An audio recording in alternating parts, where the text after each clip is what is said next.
So Sharif గారు, పాకిస్తాన్ ప్రేరేపిత ఉగ్రవాదానికి ఎక్కువగా ఇండియా ముస్లిమ్స్ సోదరులు ఆకర్షితులవుతున్నారు. సో ఎందుకు దీన్ని ఆపేటువంటి మార్గం ఏమైనా ఉందా? సో ఎందుకు ఫస్ట్ ఆఫ్ ఆల్ పాకిస్తాన్ ఉగ్రవాదానికి ముస్లిం సోదరులే ఎందుకు అంత అట్రాక్ట్ అవుతారు అంటే ఏం చెప్తారు అసలు? పాకిస్తాన్ ఉగ్రవాద సంస్థలలో భారతదేశానికి సంబంధించిన వ్యక్తి ఎవరైనా ఒకవేళ అది ఏ కులానికి సంబంధించిన వ్యక్తి అయినా ముస్లిమ్స్ అయినా వాడికి అక్కడ పోయే ముందే వాడు గనక కనపడితే వాడికి ముందు ఖతం చేయండి అని మేము చెప్తున్నామండి. ఎందుకంటే భారతదేశ శాంతిని దూరం చేయడం కోసం ఎవరు పోయినా ఒకవేళ ఇప్పుడు ఇంటెలిజెన్స్ ఉంది, ఎస్బీ ఉంది, వాళ్ళందరూ గమనిస్తున్నారు కదా, ఎవరైనా లింక్స్ ఎవరికైనా ఉంటే పాకిస్తాన్ ఉగ్రవాద సంస్థలతో వాళ్ళందరికీ ఎంక్వైరీ చేసి వాళ్ళందరికీ శిక్ష ఇవ్వాలని మేము కోరుతున్నాము. సో ఎందుకు అంటే దీన్ని ఆపాలి అని అంటే ముస్లిం సోదరులు వెళ్లకుండా పాకిస్తాన్ ఉగ్రవాదానికి ఎవరు వెళ్తున్నారు చూపించండి మీరు, చూపించండి. అంటే ఇప్పుడు ఉన్న చోట ఎవరైనా వాళ్ళు వచ్చి బాంబ్ బ్లాస్ట్ చేసేదాకా ఉగ్రవాదులు ఇక్కడ ఉన్నారు అని మనం ఎవరూ కనిపెట్టలేము. ఎందుకంటే పర్యాటకంగా వందల మంది వస్తూ ఉంటారు, అందులో పర్టికులర్ ఒక పర్సన్ ని మనం జడ్జ్ చేయలేం కదండి. పుల్వామాలో అక్కడ ఎవరు చేశారు ఇప్పటి వరకు నిరూపించలేకపోయారు, ఇప్పటి వరకు వాళ్ళకి శిక్ష జరగలేదు. అజ్మీర్లో దాడి జరిగింది, అజ్మీర్లో దాడి ఎవరు చేశారు? ముస్లిమ్స్ చేయాల, వేరే మతానికి సంబంధించిన వ్యక్తులు చేశారు. మణిపూర్లో మతం పేరుతో అక్కడ ఎంతమందికి చంపేశారు? ఏ మతానికి సంబంధించిన వ్యక్తులు? అక్కడ గోధరాలో గుజరాత్లో ఎంతమందికి చంపేశారు? మతం చూసి చంపారు. ఏ కులానికి ఏ మతానికి సంబంధించిన వ్యక్తులు?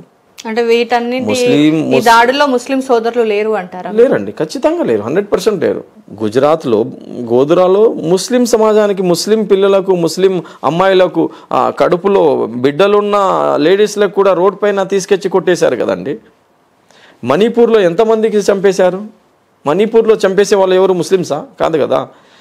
ఉగ్రవాద సంస్థలు చాలా చాలా ఉగ్రవాద సంస్థలు ఉన్నాయి. దాంట్లో ఓన్లీ ముస్లిమ్సే కాదు, చాలా మతానికి సంబంధించిన వ్యక్తులు ఉగ్రవాద సంస్థలు ఉన్నారు. వాళ్ళందరికీ పట్టుకొని శిక్ష ఇవ్వాలని మేము కోరుకుంటున్నాం. Okay, fine. అయితే ఉగ్రవాదానికి ఎవరైనా సరే వాళ్ళకి సపోర్టివ్గా ఉండి లేదంటే వాళ్ళకి అట్రాక్ట్ అయ్యే సోదరులు మీ ముస్లిం మతంలో ఉన్నట్లయితే గనక, సో మీకు తెలిసింది అనుకోండి, సో వాళ్ళని ఎలా మీరు ఆపేస్తారనమాట? ఫస్ట్ వాళ్ళకి తీసుకుని వెళ్ళి మేము డిపార్ట్మెంట్ దగ్గర తీసుకెళ్ళి ఇది ఉగ్రవాదాన్ని చూపించి వాళ్ళకి శిక్ష ఇప్పిస్తామండి. అంటే మనిషిలో మార్పుని ఏ విధంగా కోరుకుంటారు అంటే?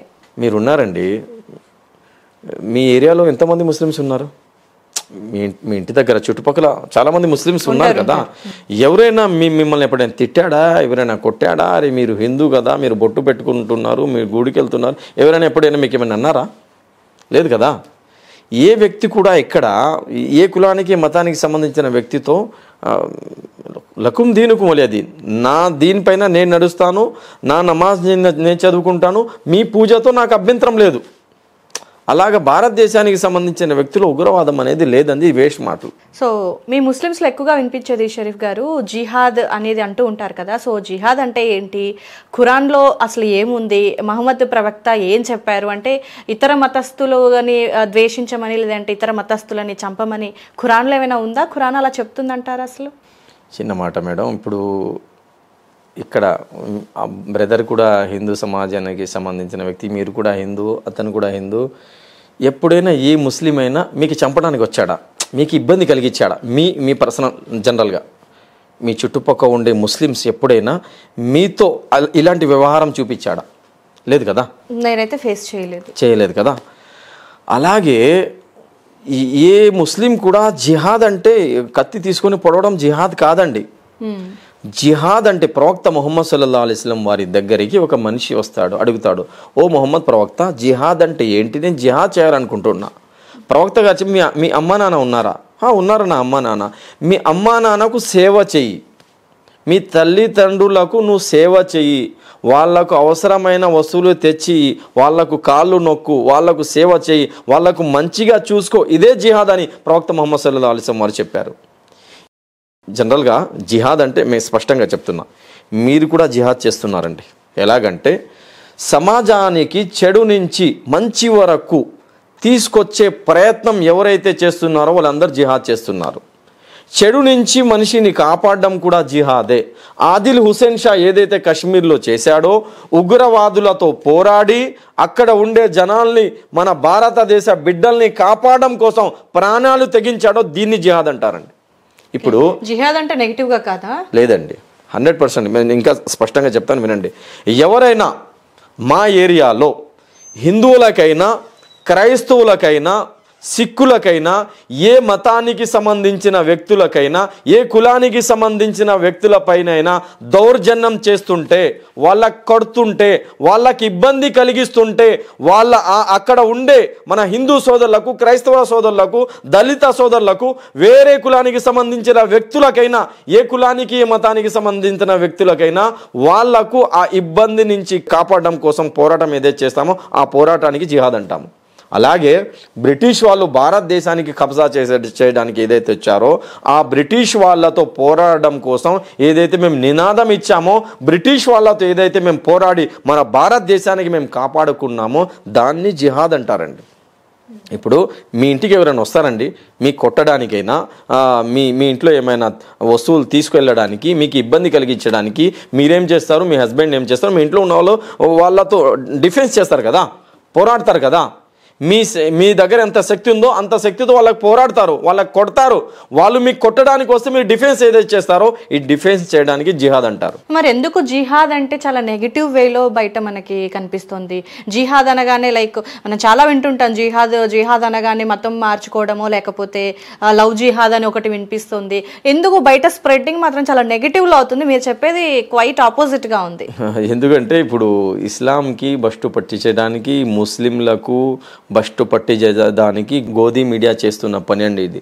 ఇస్లాం ఏం చెప్తుందంటే ఎక్కడి నుంచి అయినా ఇస్లాం జనరల్గా జంగ్ ఎలా జరిగిద్ది, ఏ కులానికి సంబంధించిన వ్యక్తులైనా ఎక్కడైనా రేప్ జరుగుతుంది, ఎక్కడైనా ఎవరికైనా ఇబ్బంది జరుగుతుంది, ఎక్కడైనా పేదవాళ్ళకు కొట్టడానికి ఎవరైనా ఒక సైన్యం వచ్చింది, శత్రువులు వచ్చారు, ఒక చిన్న అమ్మాయి అయినా ఏ కులానికి ఏ మతానికి సంబంధించిన వ్యక్తి అయినా ఎవరైనా మీకు నినాదం ఒకవేళ ఇచ్చారనుకోండి, మమ్మల్ని కాపాడండి అని, మా దగ్గర శక్తి ఉంటే వాళ్ళకి కాపాడడానికి మేము ఖచ్చితంగా వెళ్ళాలా. ఒకవేళ మాకేం అవసరం అండి వాళ్ళు హిందువులు, మాకేం అవసరం అండి వాళ్ళు క్రిస్టియన్స్, మాకేం అవసరం అండి వాళ్ళు సిక్కులు, మాకేమంది వాళ్ళు మా కులానికి మా మతానికి సంబంధించిన వ్యక్తులు కాదు కదా అని మేము కాముగా కూర్చుంటే అల్లా మమ్మల్ని పట్టుకుంటాడు. వాళ్ళను ఆ దుష్ట శక్తుల నుంచి, ఆ టెర్రరిస్టుల నుంచి, ఆ దుర్మార్గుల నుంచి, ఆ శైతాన్ల నుంచి కాపాడడం కోసం ఏదైతే మేము వెళ్తామో దాన్ని జిహాద్ అంటారండి. అదే జిహాద్. ఒక మనిషి ఆకలితో ఉన్నాడు, జిహాద్ ఒకసారి మీరు చూడండి. మీరు ఒకవేళ అరబీ మీరు గ్రామర్ కనుక తీస్తే ఏదైతే మేము కోషిష్ చేస్తామో కోషిష్ని జిహాద్ అంటాము. పేదరికం నుంచి పేదోళ్లకు బయట తీయడమే జిహాద్. ఆకలితో ఉన్న వ్యక్తికి ఆకలి నుంచి బయట తీసి వాళ్లకు రాహత్ ఇచ్చి వాళ్లకు భోజనం తినిపియడం కూడా జిహాదే. అర్థమైపోయిందా మీకు? జిహాద్ అంటే కోషిష్ కర్ణ, మా శక్తి తగ్గట్టుగా మేము ఎవరైనా ఇబ్బందులు ఉంటే ఆ ఇబ్బంది నుంచి బయటకు తీయడం కోసం మా ప్రయత్నం ఏదైతే చేస్తామో ఆ ప్రయత్నానికి జిహాద్ అంటారండి.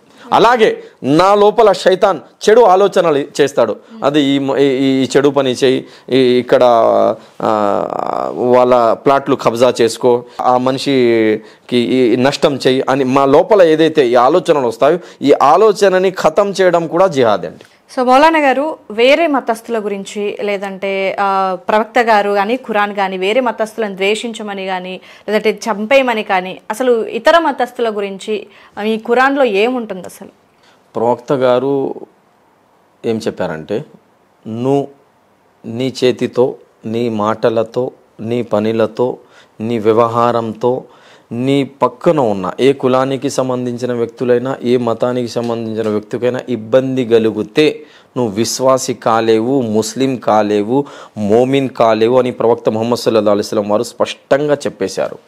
అలాగే ప్రవక్త గారు ఏం చెప్పారు, అన్యాయంగా ఏ కులానికి సంబంధించిన వ్యక్తికైనా, హిందూకైనా, క్రిస్టియన్స్కైనా, సిక్కులు, ఏ మతానికి సంబంధించిన వ్యక్తికైనా అన్యాయంగా గనక నువ్వు వాళ్ళపైన దాడి చేసి వాళ్ళకి చంపేస్తే, వాళ్ళకి ఇబ్బంది కలిగిస్తే, రేపు ప్రళయ దినం నాడు అల్లా ముందు నేను నిలబడి అన్యాయంగా ఎవరైతే బలి అయ్యారో వాళ్లకు సపోర్ట్ చేస్తాను, నువ్వు ముస్లిం అయ్యి ఏదైతే వాళ్ళపైన దౌర్జన్యం చేశావో నీకు అల్లా దగ్గర శిక్ష ఇప్పిస్తాను, వాళ్ళ సపోర్ట్ నేను చేస్తానని ప్రవక్త ముహమ్మద్ సల్లల్లాహు సల్లల్లాహు అలైహి వసల్లం వారు చెప్పారండి. అలాగే ప్రవక్త గారు ఏం చెప్పారంటే, నీ పక్కన ఉండే వ్యక్తి, ఏ కులానికి సంబంధించిన వ్యక్తి, ఏ మతానికి సంబంధించిన వ్యక్తి అయినా ఒకవేళ ఇబ్బంది పడుతుంటే, ఆకలితో బాధపడుతుంటే, నువ్వు కడుపు నిండా గనక భోజనం తినేసి నిద్రపోతే నువ్వు విశ్వాసి కాలేవు, ముస్లిం కాలేవు అని ప్రవక్త ముహమ్మద్ సల్లల్లాహు అలైహి వసల్లం వారు చెప్పారండి. అలాగే ప్రవక్త ముహమ్మద్ సల్లల్లాహు అలైహి వసల్లం మానవుల గురించే కాకుండా ప్రవక్త ముహమ్మద్ సల్లల్లాహు అలైహి వసల్లం వారు మదీనా నుంచి మక్కా, అంటే చాలా దూరం జర్నీ అది. మదీనా నుంచి మక్కా వెళ్ళేటప్పుడు, సైన్యంతో పాటు వెళ్ళేటప్పుడు చిన్న చిన్న కుక్క పిల్లలు అక్కడ ఒక చోట కనిపిస్తాయి.